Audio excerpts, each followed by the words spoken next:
गेलेली थंडी परत आली. तर गाल बघत होते मी. सगळं तोंड उकलला होता माझा. तर नमस्कार मंडळी, कशा आहात? आशा करते मस्त असाल. सकाळी सकाळी मस्त देवपूजा झालेली. काल हार आणले होते ते टाकले. उंबऱ्याचं पूजन झालेला आणि कुठल्याच व्हिडिओमध्ये जास्त तुळस दाखवत नव्हतो. मग ह्या वेळेस तुळस दाखवला. मस्त तुळशीची पण पूजा झाली. आणि आज कुरड्या बनवायचे, त्याच्यासाठी पाणी तापत ठेवलेला.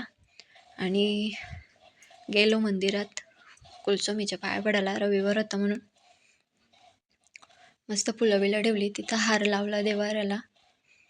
रुद्राचे पप्पा पाया पडले, शिव पाया पडला, तर मी पाया पडले. सगळ्या देवांना फुलं ठेवली, नारळ ठेवला.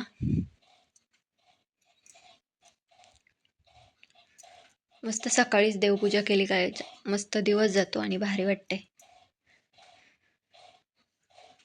तिथून पाया पडून आलो आणि मग कुरड्यानं सुरुवात केली. कुरड्या बनवायला घेतलेल्या ना.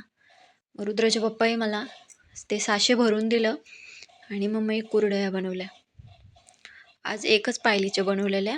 आता उद्या परत येत आणि 2 दिवस खारोड्या झाल्यात आणि 2 दिवस कुरड्या आज बनवलेल्या. आता उद्या आहेत, 1 दिवस मग झाल्या. उन्हाला आला तर सगळंच करायला लागतो. इथं शिव पण आलेला आमच्या पाठीमागं. त्याला वाटलं मम्मी ना पप्पा काय कुठं गावाला चालले का काय. चला मग भेटू नवीन व्हिडिओमध्ये. बाय.